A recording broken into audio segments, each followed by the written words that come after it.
வெளியில் அவங்கவுங்க வண்டி வாகனத்தில் ஏறி வெளியில் போகும்போது நீங்கள் அவங்கள வந்து போய் நீங்கள் வெளியில் கேட்டுக்கோங்க அவங்களோட ரிவ்யூ. முகூர்த்தம் இப்போ நான் புக் பண்ணிட்டேன் கார்த்திகிட்ட. கண்டிப்பாக வந்து என் கல்யாணம் அங்கிட்டு தான் கட்டிடத்தில். எல்லோருக்கும் வணக்கம். சாரி, நான் பேசுகிறதுக்கு முன்னாடி மேலே இருக்கிற பெரியவர்களுக்கும் இங்கே வந்திருக்க அனைத்து நெஞ்சங்களுக்கும் ஒரு சின்ன விண்ணப்பம். உங்கள் எல்லோருக்கும் தெரியும், லெஜெண்டரி ஆக்ட்ரஸ், நம்ம சவுத் இந்தியன் சினிமா, இந்தியன் சினிமாக்கே பெருமை செலுத்தின சரோஜா தேவி அம்மா இறந்துட்டாங்க. அதே மாதிரி நம்ம இண்டஸ்ட்ரியில் எத்தனையோ ஸ்டன்ஸ் பண்ண, எத்தனையோ என்னோட படங்கள் மட்டும் இல்லை, எத்தனையோ திரைப்படங்களில் ரொம்ப ரிஸ்கான ஸ்டன்ஸ் பண்ண திரு ராஜு அவர்கள் படப்பிடிப்பில் ஒரு கார் டாப்லின் சேஸில் வந்து ஒரு ஷார்ட்டில் வந்து இறந்துட்டார். அவங்க 2 பேருக்கு மட்டும் ஒரு நிமிஷம் மௌன அஞ்சலி செலுத்தும். தேங்க்யூ.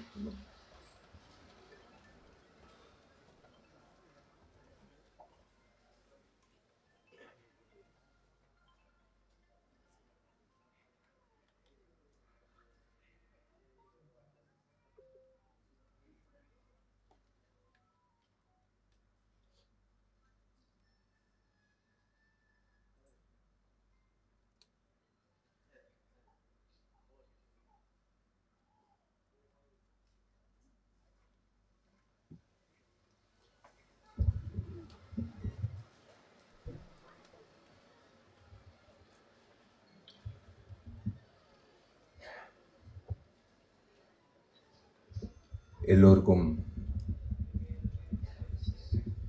வணக்கம். இது ஏன் நான் மைக்கை ஆட்டுறேன்னா, இந்த வீடியோவும் வைரல் ஆகி மதகஜராஜா எப்படி ஹிட் ஆக்குனீங்களோ அதே மாதிரி ரெட் ஃப்ளவர் படமும்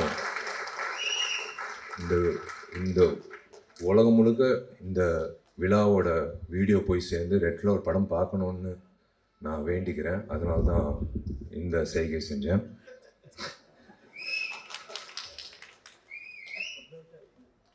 மேடையில் இருக்கிற எனக்கு பிடித்த ஜாம்பவங்கள், எனக்கு பிடித்த நண்பர்கள், சினிமா சார்ந்த நண்பர்கள், வந்திருக்கும் அனைத்து பத்திரிகையாளர்கள் நண்பர்கள், ஊடக நண்பர்கள், வெல்விஷர்ஸ் எல்லோருக்கும்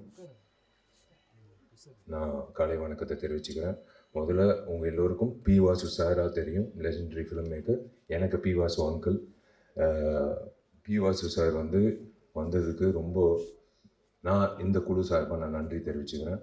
ஏன்னா பி வாசு நிறைய இயக்குநர்கள் வந்து ஒரு படம் 2 படத்துலேயே அப்படியே போயிடுறாங்க. ஆனால் இன்றைய வரைக்கும், அப்போலேருந்து இப்போ வரைக்கும் இன்னும்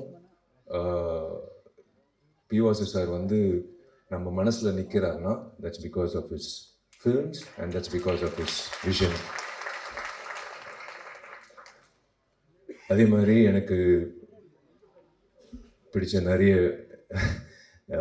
நடிகர்கள், என்னோட நண்பர்களாக இருக்கிற அஜய் ரத்னம் சார், சுரேஷ் மேனன் சார், எங்கள் வயசுக்கு இணையாக இருக்கிற வைஜி மகேந்திரன் சார், ஜான் விஜய் டார்லிங், எல்லோரும். அதே மாதிரி டாக்டர் சுராஜ் சார், நிறைய பேருக்கு பட்டம் கொடுக்குறாங்க டாக்டரு, இவருக்கு முதல்ல கொடுக்கணும். ஏன்னா டாக்டர்கிட்ட நம்ம போகிறது சிகிச்சைக்காக. அப்பா சந்தோஷமாக வெளில வந்தோம், நம்ம சரியாக இருக்கும். ஏன் டாக்டர் சுராஜ்னு சொல்கிறேன்னா, நிறைய பேர் வந்து அவரோட காட்சிகள் வந்து நிறைய ஐபிஎஸ் ஐஏஎஸ் ஆஃபீஸர்ஸ் எனக்கு சொல்லியிருக்காங்க, அவங்களுக்கு 10-10:30 தான் அவங்களுக்கு டைமே கிடைக்கும். நிறைய எக்ஸ் ஜட்ஜஸ்ஸு, சர்ஜன்ஸு, டாக்டர்ஸு எல்லோரும் பார்க்குறது வந்து ஆதித்யா சேனல், சிரிப்பொலி சேனல். அதில் வந்து இவர் இயக்குன என்னோட படமும் உட்பட இவர் இயக்குன பல படங்களில் வடிவேலண்ண காமெடி, சுராஜ் சாரோட சென்ஸ் ஆஃப் ஹியூமர் வந்து அவங்களுக்கு வந்து மெடிசனா.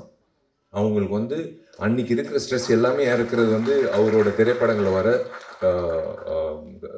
நகைச்சுவை காட்சிகள். ஸோ அந்த வகையில் அதனால தான் டாக்டர் சுராஜ் சார்ன்னு சொன்னேன். ரொம்ப சந்தோஷம் சார். யூஸ்வலாக ஹீரோ தான் கெட்டப் மாற்றி வருவாங்க ஃபங்க்ஷனுக்கு. ஃபஸ்ட் டைம் ஒரு இயக்குனர் வந்து கெட்டப் மாற்றி வந்திருக்காரு. முதல்ல இந்த விழாக்கு இப்படி அரங்கம் நிறைந்த ஒரு காட்சியாக அளிக்குதோ அதே மாதிரி இந்த திரைப்படம் ஆகஸ்ட் 8 ரிலீஸ் ஆகும்போது இதே மாதிரி அரங்கம் நிறைந்த காட்சியை பார்க்கணுன்றது என்னோட ஆசை.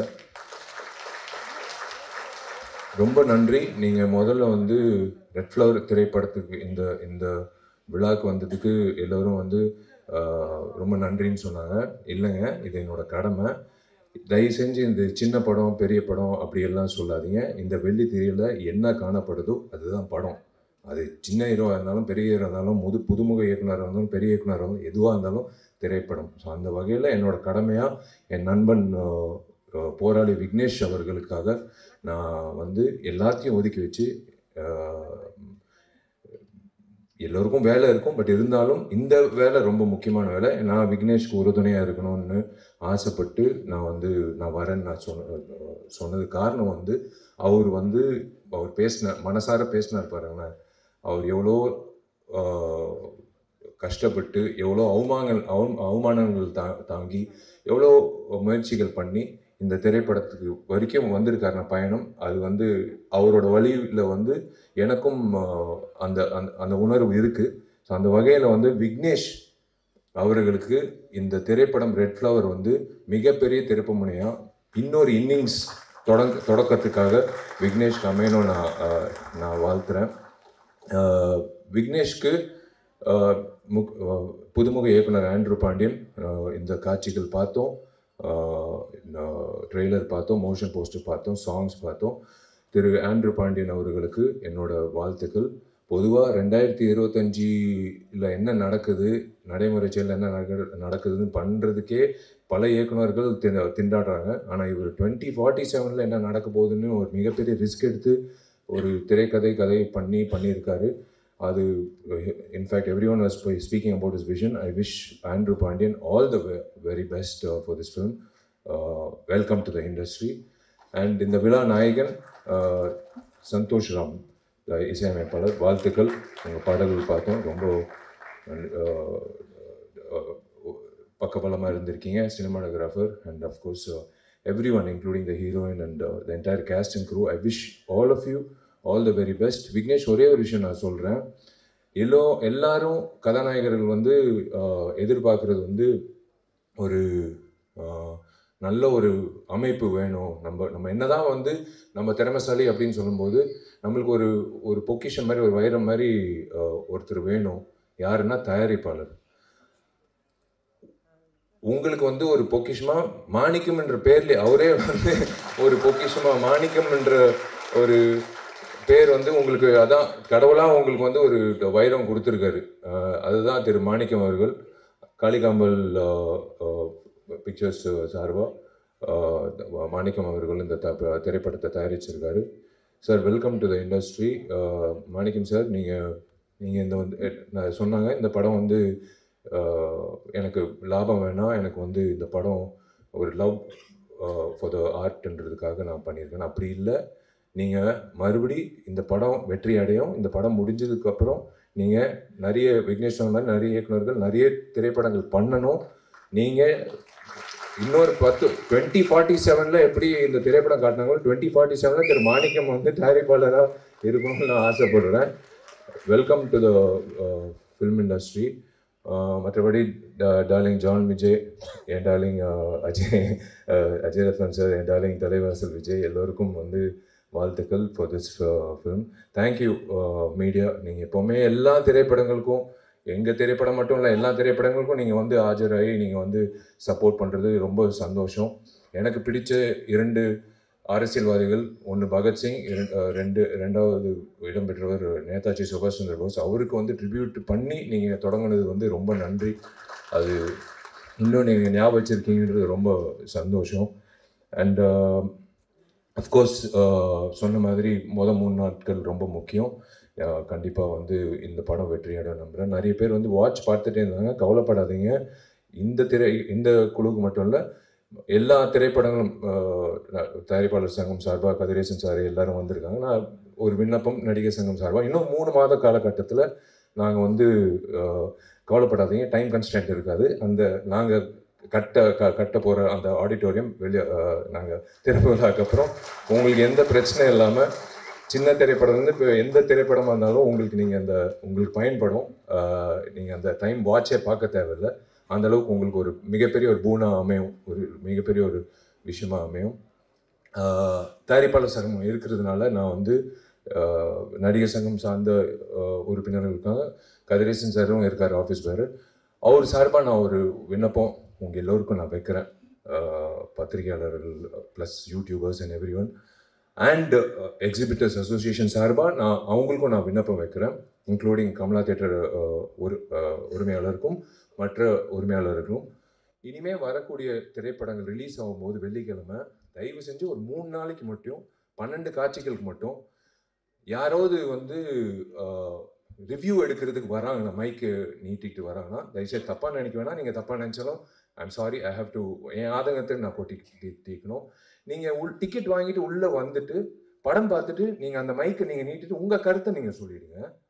ஆனால் தயவு செஞ்சு அவங்கள வந்து ஒரு 3 days மட்டும் வெளியில் தப்பாக நினைக்க வேணாம். உள்ளார ப்ரெமிசஸ் இல்லாமல் வெளியில் அவங்கவுங்க வண்டி வாகனத்தில் ஏறி வெளியில் போகும்போது நீங்கள் அவங்கள வந்து போய் நீங்கள் வெளியில் கேட்டுக்கோங்க. அவங்களோட ரிவ்யூ கேட்க வேணான்னு நான் சொல்ல, வெளியில் கேளுங்க. ஆனால் தயவு செஞ்சு ஒரு 3 நாட்களுக்கு மட்டும் அந்த 12 காட்சிகள் மட்டும் எக்ஸிபிட்டர் அசோசியேஷன் நான் ஒரு வேண்டுகோளை விண்ணப்பமாக வைக்கிறேன். உள்ளே மட்டும் கொஞ்சம் ரிக்வெஸ்ட் பண்ணி உள்ளே வந்து எடுக்க வேணாம்னு சொல்லுங்கள். வெளியில் எடுத்துக்கோங்க. விமர்சனங்கள் கண்டிப்பாக யார் முதல்ல விமர்சனம் போடுறதுன்னு ஒரு போட்டி இருக்கும், அது தப்பே கிடையாது எல்லாரும். ஆனால் நீங்கள் உள்ளே வந்து ஒரு டிக்கெட் வாங்கி நீங்கள் அந்த படத்தை பார்த்துட்டு அதுக்கப்புறம் உங்கள் கருத்து சொல்லிட்டு அப்புறம் மக்களோட கருத்து நீங்கள் சொன்னீங்கன்னா சூப்பராக இருக்கும். அந்த வகையில் ஒரு நல்லா இருக்கும். எந்த படத்துக்காக இருந்தாலும் அது நல்லா இருக்கும். ப்ளீஸ் தயவு செஞ்சு கண்டிப்பாக ரிவ்யூ வேணும்.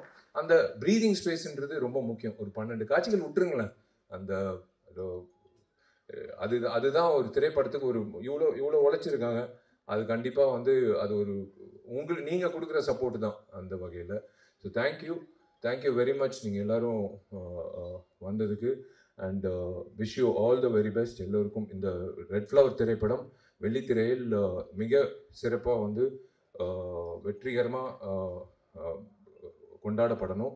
அதே வகையில் தயாரிப்பாளர் சங்கத்துக்கு இன்னொரு விண்ணப்பம் என்னென்னா, கதிரேசன் சார் ஒரு விழிப்புணர்வாக நீங்கள் வந்து ஒரு குழு அமைச்சு வரக்கூடிய புதுமுக தயாரிப்பாளர்களுக்கு இந்த ஓடிடி சேட்டலைட்டோ இல்லை ரிலீஸ் ஆகும்போது அவங்களுக்கு ஒரு சப்போர்ட்டோ, எப்படி ரிலீஸ் பண்ணணும், எந்த தேதியில் ரிலீஸ் நம்ம பண்ணியிருக்கோம். ஆக்சுவலாக ரெகுலேஷன் கமிட்டி மாதிரி பண்ணியிருக்கோம். ஒரே நாள் வந்து 10 திரைப்படம் ரிலீஸ் ஆகுது. அது வந்து எத்தனை காட்சிகள் வருதுன்னு சில தயாரிப்பாளர் தெரியல. எனக்கு 100 தியேட்டர் வருதுன்னு சந்தோஷமாக அலுவலகத்தில் உட்காராங்க. ஆனால் 100 தியேட்டரில் 400 காட்சி வருதான்னு தெரியாது. 100 காட்சி தான் வருது. அது காலை காட்சி 9:30 மணினா எங்கள் வீட்டில் எங்கள் அம்மா அப்பாவே போக மாட்டாங்க என் படம் ரிலீஸ் ஆகும்போது. ஸோ அந்த மாதிரி வந்து கரெக்டாக அமைச்சு கொடுத்தா தயாரிப்பாளர்களுக்கு வந்து ஒரு மிகப்பெரிய ஒரு சக்தியாக இருக்கும். நீங்கள் எல்லோரும் வந்து ஒரு பக்கபலமாக எல்லா திரைப்படத்துக்கும் இந்த திரைப்படம் வெள்ளிக்கிழமை இத்தனை திரையரங்கத்தில் இத்தனை காட்சிகளில் ரிலீஸ் ஆகுது, கவலைப்படாதீங்க அப்படின்னு சொல்லும்போது அவங்களுக்கு ஒரு சந்தோஷமாக இருக்கும்.